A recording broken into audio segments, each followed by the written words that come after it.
So, yung automated telemetry is ATM. So, parang lang to sa yung sa Wi-Fi. Kapag mag-ano ka sa Wi-Fi mo, magpapalitan yung password, ganun.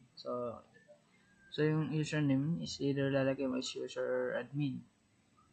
So yung password nun is parang 1, 2, 3, 4, 5. Pero kapag nag-input ka ng alimbawa sarili mo, wala kang niregister.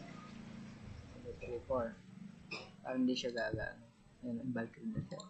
Pero kapag nilagay mo is yung user, tsaka 1, 2, 3, 4, gagana siya. Lagi successful, diba? Parang nasa sa Wi-Fi router yung router. So, dito is meron tayong withdraw sa mga features. Withdraw is 1,000. Then, okay. Then, transaction withdraw. Dito sa, meron tayong receipt.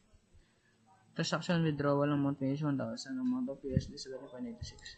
So, sa deposit naman is 1.5.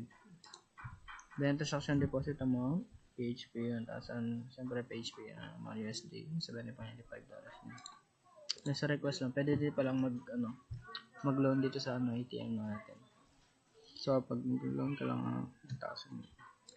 Then, transaction loan granted. So, ayan na siya. Pero kapag loan ka na ng amount ng 1,000. Okay. Then, check balance. And current balance loan natin is 100,000.